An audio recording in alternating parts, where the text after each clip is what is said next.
Hi, this is Steve Rhodes, host of the Money Master Show and Trader's Edge, seen and heard daily at TFNN.com and, of course, through eSignal version 12. If you just click on the apps button and then select media, you'll be able to see the show streaming live. It's Tuesday, September 9th, 2014. We're going to take a look at the summation index for the NASDAQ Composite, the New York Stock Exchange, and the Dow. They all three have given change in trend signals. If we take a look at the summation index, you focus in on the second panel of my chart down here. You'll see on Thursday last week, we got the first change in trend signal inside the New York Stock Exchange. That was after it had tested the swing point high. That was the July 3rd high and then closed back below it.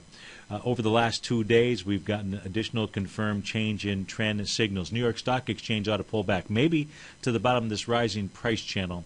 But the first level for any retracement is going to be from the August 7th low to the high that was put in here on September the 4th.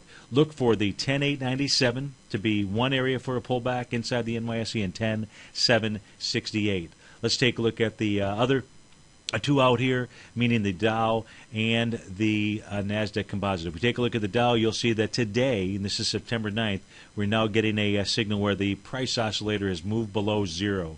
If it stays below zero all day, we will have received a confirmed change in trend signal inside of the Dow. We can take a look at the last time that we had that.